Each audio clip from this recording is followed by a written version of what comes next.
Everyone, I am रश्मि बेलसरे। आज हम real numbers के वेरी इंपॉर्टेंट क्वेश्चन जो 100% पेपर में आएंगे, सिर्फ ये हो सकता है कि डिजिट चेंज हो जाए, अदरवाइज मैं आपको जो 6 और 7 क्वेश्चंस करा रही हूँ इन्हीं में से रियल नंबर्स के पूरे क्वेश्चंस होंगे। इसलिए इन क्वेश्चंस का रिवीजन आप बहुत अच्छे से कर लीजिए। मैथ्स के पेपर में आपको 10 डेज का गैप है, उस गैप में भी आप एक एक क्वेश्चन को लिख के सॉल्व कर सकते हो। तो मैं उन 6 क्वेश्चंस या 7 होंगे वो सॉल्व करवा रही हूँ, जिसका फर्स्ट क्वेश्चन जो जनरली एमसीक्यूज में आता ही है। फर्स्ट क्वेश्चन है कि if a is equal x cube y cube and b is equal x square y, find LCM और HCF। इसका सबसे इजी मेथड ये है कि a is equal x cube y cube, तो हम इसको शॉर्ट में लिख लेते हैं, मीन्स एक्सपेंडेड फॉर्म में। x cube means x into x into x, y cube means y into y into y, b is equal है हमारे पास x square y, तो x into x into y। अब यदि बाय द वे इन दोनों का हमको LCM लेना है, LCM of A and B, तो सबसे पहले देखिए कि क्या कॉमन है दोनों में। ये x कॉमन है, ये x कॉमन है और ये y कॉमन है। तो LCM का रूल ये है कि दोनों में x कॉमन तो x ले लो, इन दोनों में x कॉमन तो ये x ले लो, इन दोनों में ये y कॉमन तो यहाँ से y ले लो। लेकिन ये x जो है वो अनपेयर्ड है, तो पहले आप उस x को भी लिखो। ये LCM के लिए हमारा रूल। फिर y कॉमन है तो y तो आएगा ही, लेकिन ये जो दो बचे हुए y है अनपेयर्ड है, वो भी 100% इसमें आएंगे, तो वो होंगे y into y। अब x है 3 टाइम्स और y है 3 टाइम्स, तो ये हो गया हमारा x क्यूब y क्यूब। तो इस तरीके से ये है LCM। यदि LCM पूछता है तो इस तरीके से सॉल्व करना है, और यदि HCF ऑफ AB पूछते हैं, बस पावर्स चेंज हो सकती है, वेरिएबल्स चेंज हो सकते हैं, बट पैटर्न चेंज नहीं होगा। तो इन दोनों में x कॉमन तो ये हुआ x, फिर ये सेकंड x कॉमन तो ये x, और ये y कॉमन तो ये हुआ y। इस तरीके से दोनों का HCF होगा x स्क्वायर y। अब इससे रिलेटेड क्वेश्चन आ जाए कि find the product of LCM and HCF। यदि LCM और HCF का प्रोडक्ट आ जाए तो दोनों को मल्टीप्लाई कर दो। यदि उन्होंने दे दिया कि फाइंड LCM अपॉन HCF, मान लो ऐसा भी हो सकता है क्वेश्चन, तो इस क्वेश्चंस में भी कितने भी क्वेश्चंस बन सकते हैं कि find LCM of AB upon HCF of AB। ऐसा कुछ यदि आपको ये क्वेश्चंस दे देते हैं, इस तरीके का क्वेश्चन आ गया, तो LCM कितना है हमारे पास x cube y cube upon HCF है x स्क्वायर y। अब हमने रूल्स ऑफ एक्सपोनेंट्स पढ़े हैं, उस हिसाब से भी यदि देखें तो x cube upon x square, तो x to the power 3 minus 2 means x, और y क्यूब अपॉन y ये होगा y स्क्वायर, ये 3 माइनस 1। या तो इस तरीके से आ जाए, यह हमारा क्वेश्चन हो सकता है कि find the product of LCM and HCF। इन दोनों का यदि हम प्रोडक्ट फाइंड आउट करेंगे तो LCM है हमारे पास x cube y cube into HCF कितना है x स्क्वायर y। इन दोनों का प्रोडक्ट क्या होगा x cube into x square, तो x to the power 5, and y cube into y, तो y raise to the power 4। इस तरीके से हमारे पास LCM और HCF का प्रोडक्ट हुआ। तो इससे रिलेटेड कोई भी क्वेश्चन आ सकता है और वो 100% आएगा। सेकंड क्वेश्चन हमारा ये है कि ये हमारे पास एक्सप्रेशन गिवन है कि is a composite number. Prove करना है कि ये कंपोजिट नंबर है, ये तीनों में मल्टीप्लिकेशन है। इसको इजी बनाने के लिए आप एक बार ये एक्सप्लेनेशन के लिए ओनली कि +5 into 1, ये तीनों में मल्टीप्लिकेशन है, इसमें मल्टीप्लिकेशन है। देख लो कि दोनों में कॉमन क्या है, दोनों में कॉमन है 5 इंटू यहाँ से बचा 2 3 6 प्लस यहाँ से ये 1, तो ये हुआ हमारे पास 5 इंटू 7, 5 इंटू 7, 5 7 35। भले ये दोनों प्राइम थे, लेकिन ये कंपोजिट है। क्यों कंपोजिट है? Because it has more than 2 factors. यदि मैं 35 के फैक्टर्स देखती हूँ तो क्या होता है हमारे पास, ये 1 से डिवाइड हो सकता है, 5 से डिवाइड हो सकता है, 7 से डिवाइड हो सकता है, और number multiply is the factor of itself, खुद का भी होता है, तो ये 35। तो इसके मोर देन 2 फैक्टर्स है, 1 एंड इटसेल्फ, तो ये मोर देन 1 एंड इटसेल्फ है, तो क्या हुआ, कंपोजिट नंबर। तो इस तरीके से हम इसको कंपोजिट प्रूफ कर सकते हैं।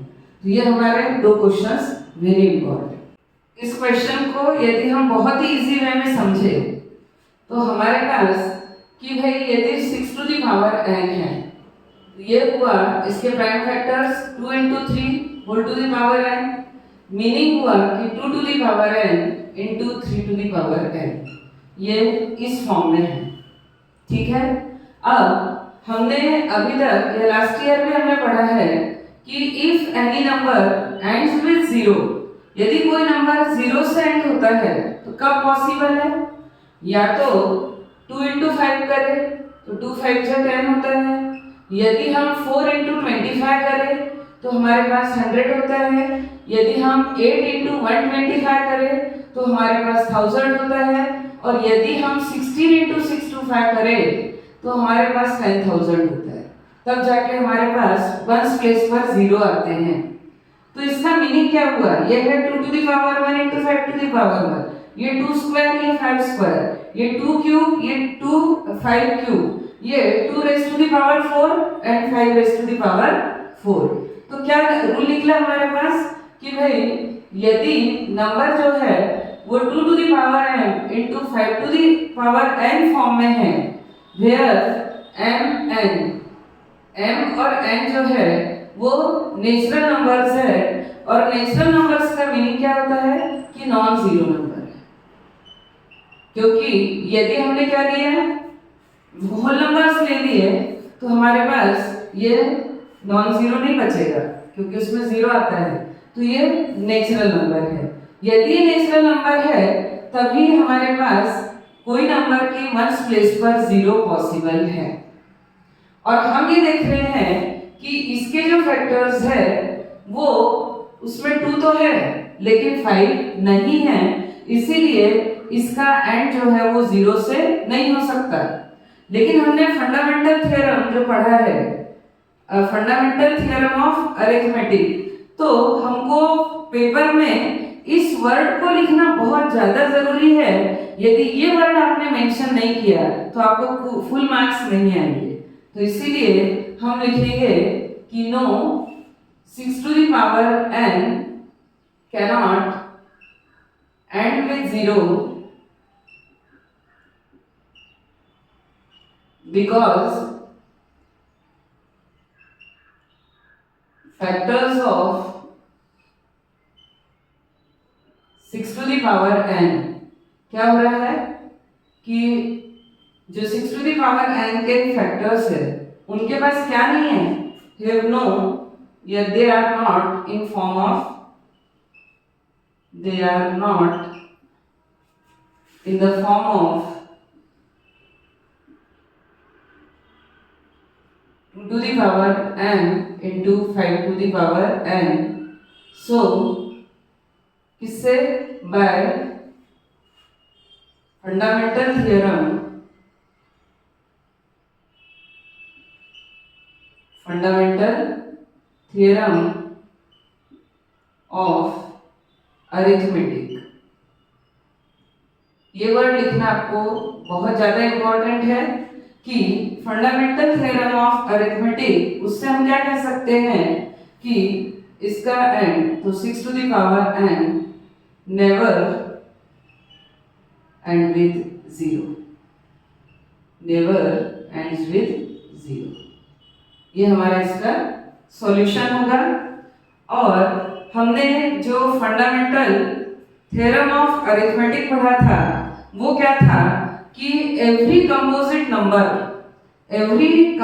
Number can be expressed in the form of their product of prime numbers. ये हमारा फंडामेंटल थ्योरम ऑफ अरिथमेटिक था। तो इस तरीके से हम इसको सॉल्व कर सकते हैं। अब ये क्वेश्चन जो है ये भी 100% पेपर में आते ही है कि 3 alarm clocks ring their alarms at regular intervals of 20 minutes and 30 minutes respectively. If they first beep together at 12 noon, at what time will they beep again for the first time? जब भी इस तरीके का question आता है कि भाई हमारे पास 2 अलार्म क्लॉक है जो 12 नून को एक साथ बीपिंग करते हैं, दोनों एक साथ आवाज करते हैं और इनका जो टाइमिंग गिवन है वो 20 मिनट्स एंड 30 मिनट्स गिवन है। तो वो अब नेक्स्ट कौन सा वो टाइम होगा कि वो एक साथ फिर से बीपिंग करेंगे। पहली बात तो यह है कि मान पहले यदि अभी उन्होंने 1 आवर के बाद किया होगा तो इसके बाद करेगा तो डेफिनेटली वैल्यू उससे ग्रेटर ही आएगी, एक बात। और दूसरी बात कि जब कभी भी हमको इस तरीके के क्वेश्चन आते हैं कि at what time will they beep again, at what time they meet again, इस तरीके के जब भी क्वेश्चन आते हैं और हमको ग्रेटर नंबर यदि निकालना होता है तो हमारे पास एलसीएम है। क्यों? क्योंकि एलसीएम में लोएस्ट कॉमन मल्टीपल और मल्टीपल से ही हमारे पास नंबर ग्रेटर आता है, हाईएस्ट कॉमन फैक्टर में हमेशा हमारा नंबर छोटा होता है। तो इसके लिए आपको क्या करना पड़ेगा कि फाइंड एलसीएम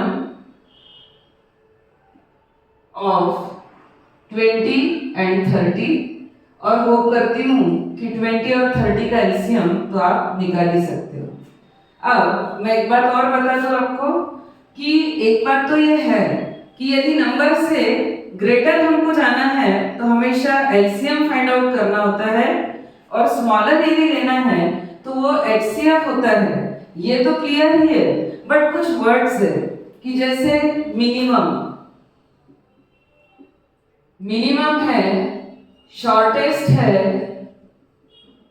लीस्ट है, लोएस्ट है, ठीक है। इस तरीके के वर्ड यदि हमारे पास में आते हैं कि मिनिमम, शॉर्टेस्ट, लीस्ट, लोएस्ट और भी जिससे हमको ये पता चलता है कि वैल्यू लीस्ट है, छोटी है, तो हमको एलसीएम फाइंड आउट करना होता है। और यदि maximum, greatest, largest, longest, highest, तो इन सब के लिए हमको हाईएस्ट कॉमन फैक्टर ये फाइंड आउट करना पड़ता है। और शॉर्ट में एक बार बता दूं कि एलसीएम हम जैसे 20 और 30 ये 2 नंबर्स का बाय प्राइम फैक्टराइजेशन साथ में लेते हैं और यदि वही एचसीएफ फाइंड आउट करना हो तो 20 और 30 इसका हम प्राइम फैक्टराइजेशन अलग अलग करके और उनमें कॉमन फैक्टर फाइंड आउट करते हैं। तो ये क्वेश्चन भी 100% पेपर में आएगा। नंबर से ग्रेटर नंबर, क्योंकि अभी यदि वो जिस टाइम पर उनकी बीपिंग हुई है तो जो नेक्स्ट टाइम आएगा डेफिनेटली कुछ आवर्स बढ़ के आएगा, कुछ मिनट्स बढ़ के आएगा। तो ग्रेटर चाहिए है तो हमको हमेशा एलसीएम लेना होगा। और यदि हमको शॉर्टेस्ट या छोटी चीज चाहिए है, शॉर्टेस्ट नहीं बोलूंगी, यदि उससे छोटी वैल्यू चाहिए है तो हमको एचसीएफ लेना होगा। ये था हमारा 4th क्वेश्चन। अब रियल नंबर्स में जो सबसे इंपॉर्टेंट 100% कि √2 या √3 या √5 या 3 + 2√5 इज एन इरेशनल नंबर, ये हमको सपोज करना है, मतलब प्रूव करना है। तो ये क्वेश्चन 100% पेपर में आता है और इसकी एक भी स्टेप यदि आपने स्किप कर दी तो मार्क्स फुल नहीं मिलेंगे। इसलिए इसको बहुत अच्छे से समझना और बहुत अच्छे से इसको सॉल्व करके देख लेना। सबसे पहले तो हमको प्रूफ तो ये करना है कि भाई √2 जो है वो एक इरेशनल नंबर है। तो हम इसको बाय कॉन्ट्रेरी, मतलब इसके अपोज में जा रहे हैं और हम ये बताना चाह रहे हैं कि ये बाय कॉन्ट्रेरी कि वी सपोज या वी एज्यूम दैट कि √2 इज अ रैशनल नंबर, कि ये एक रैशनल नंबर है। अब रैशनल नंबर की डेफिनेशन हमारे पास क्या होती है कि numbers which can be expressed in the form p by q where q is not equals to 0। तो हमने इसको सपोज कर दिया कि p upon q is equal है हमारे पास √2, मींस √2 जो है वो p अपॉन q के इक्वल है। ये हमने प्रूव कर दिया। अब इसका मीनिंग हुआ कि p and q are coprime numbers, p and q are coprime numbers. अब को प्राइम नंबर्स क्या होते हैं कि जिनमें से जब हम ये रेशनल नंबर फॉर्म कर रहे हैं तो ये रिड्यूस्ड फॉर्म में है कि p और q में से 1 के अलावा कोई भी कॉमन फैक्टर नहीं होगा, तो इसीलिए p और q को हम को प्राइम नंबर्स बोलते हैं। तो इसी लाइन के ऊपर हमारा पूरा ये थ्योरम है कि p and q are coprime numbers, means they have one as a common factor, कि p और q में केवल कॉमन फैक्टर 1 आता है, इनके बीच में दूसरा कोई कॉमन फैक्टर नहीं है। अब हम करेंगे रूट वैल्यू को सॉल्व, तो ऑन स्क्वायरिंग बोथ साइड्स। अब हमने दोनों का स्क्वायर कर दिया, तो ये होगा p square upon q square is equals to, ये होगा 2, इसका भी हम रूट हट जाएगा तो ये हो गया 2। अब हम इसको लिख सकते हैं कि p square is equal 2q square.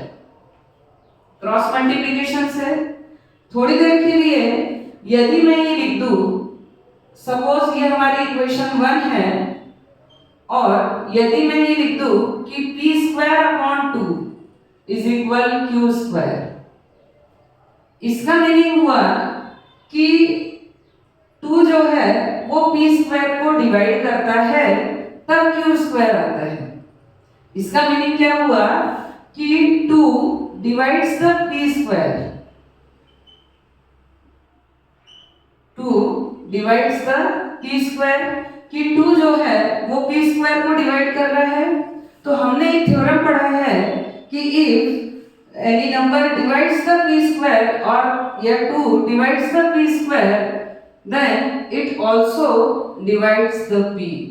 तो ये 2 जो है 2 also divides the p, कि यदि कोई नंबर p स्क्वायर को डिवाइड करता है तो वो p को ही डिवाइड करेगा। अब यदि ये p को डिवाइड करता है, इसका मतलब क्या हुआ कि 2 जो है वो p को डिवाइड करता है, इसका मतलब ये हुआ कि p जो है वो 2 के टेबल में आता है। यदि p डिवाइड हो रहा है 2 से, इसका मीनिंग क्या हुआ कि p के टेबल में 2 आएगा, और यदि p के टेबल में 2 आता है तो इसका मीनिंग क्या हुआ कि वो 2 का मल्टीपल है, क्योंकि यदि हम 2 into 1 करेंगे तो हमारे पास 2 आएगा, 2 into 2 यदि करते हैं तब 4 आएगा, और यदि जो ये है p को यदि 2 डिवाइड करता है तो इसका मीनिंग ये हुआ कि 2 इसको यदि डिवाइड करता है मतलब वो उसके टेबल में है। p की वैल्यू जो रहेगी वो 2 के टेबल में आती होगी, या तो वो 2 होगी, या तो वो 4 होगी, या तो वो 6 होगी, तभी तो वो 2 से डिवाइड हो रही है। और यदि वो उसके टेबल में आता है, इसका मीनिंग हुआ कि वो उसका मल्टीपल है, वो उसका मल्टीपल है। और यदि वो उसका मल्टीपल है, इसका मतलब ये है कि 2 तो उसका कॉमन फैक्टर है ही। तो हम यहाँ पर एक चीज और ये लिख सकते हैं कि p जो है यदि वो 2 से डिवाइड होता है तो इसका मीनिंग हुआ कि वो 2 का मल्टीपल है कौन, p। तो हमने r मींस सपोज 1 2 3 4 कुछ भी रख सकते हैं, तो p जो है वो हमारे पास 2r है। ये हमने क्यों लिखा, क्योंकि यदि जो p है वो 2 से यदि डिवाइड हो रहा है, इट मींस वो या तो 2 का मल्टीपल है, ठीक है। तो मल्टीपल है तो वो 2r फॉर्म में तो हो गई कि 2 into 1 या तो 2 होगा, या 4 होगा, या 6 होगा, या 8 होगा। अब इस p की इस वैल्यू को हम यहाँ पर सब्स्टिट्यूट करते हैं, तो ये होगा हमारे पास फ्रॉम 1। तो ये हुआ p की प्लेस में मैंने लिख दिया 2r, तो ये हो गया 2r square is equal to q square. ये 4r square is equal 2q square, so r square is equal 2q square upon 4, 2 1 ज़ 2 2 ज़, तो r square is equal q square upon 2। अब अगेन हमारे पास इस तरीके की कंडीशन आ गई। यहाँ पे हमने ये प्रूव कर दिया था कि p जो है वो 2 से डिवाइड हो रहा था। अब सिमिलरली यहाँ भी हम देख रहे हैं कि q स्क्वायर जो है वो 2 से डिवाइड हो रहा है, तो इसका मीनिंग क्या हुआ यहाँ फिर से कि 2 divides the q square, 2 divides the q square, कि भाई 2 जो है वो q स्क्वायर को डिवाइड करता है। यदि वो q को डिवाइड करता है तो हमारा थ्योरम क्या बोलता है कि वो q को भी डिवाइड करेगा।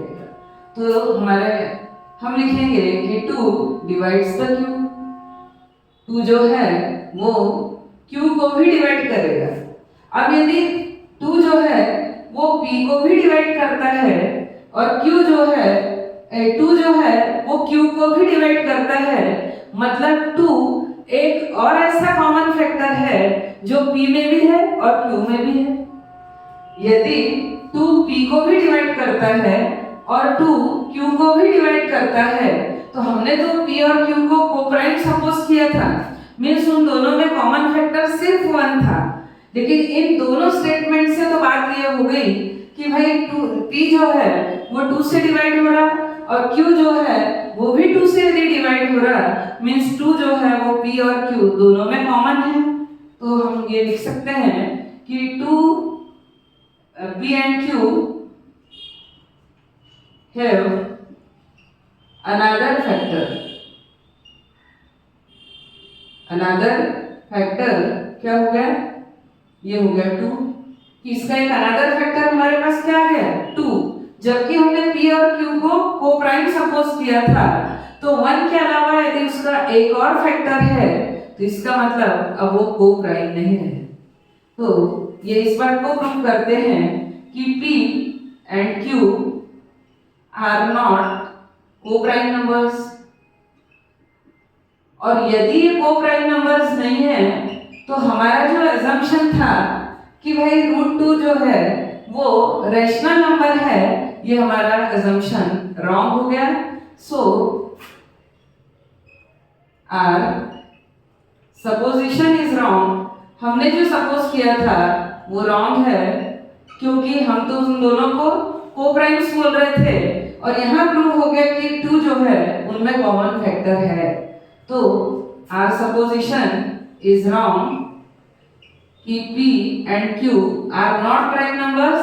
सो ये भी हमारा असम्पशन रॉन्ग हो गया कि √2 इज अ रेशनल नंबर। इसीलिए अब हमको कहना ही पड़ेगा कि √2 इज एन इरेशनल नंबर। ये हो गया हमारा इरेशनल नंबर। और यदि ये 5 क्वेश्चंस आप लोगों ने पूरे कंप्लीट कर लिए तो मैं समझती हूँ कि रियल नंबर से आपका एक भी मार्क कट नहीं होगा। और यदि LCM, HCF, prime factorization method से आता है तो वो आपसे अब बनता ही होगा, बस उसके अलावा कोई और क्वेश्चन आ नहीं सकता। यदि हमारे पास आया कि find the least number which is exactly divisible by a, तो भी हमको उन नंबर्स का एलसीएम ही पहले फाइंड आउट करना पड़ता है। तो इसीलिए एलसीएम और एचसीएफ से रिलेटेड क्वेश्चंस आएंगे। और यदि थ्योरेटिकल आते हैं तो 100% केवल डिजिट चेंज होगा, बाकी क्वेश्चंस पूरे यही होंगे। तो यहाँ पर रियल नंबर्स के पूरे क्वेश्चंस हमारे कंप्लीट हुए और होप करती हूँ कि आपको समझ आए होंगे। और यदि समझ आ रहा है तो please like, share and subscribe to my channel बिलसरे क्लासेस।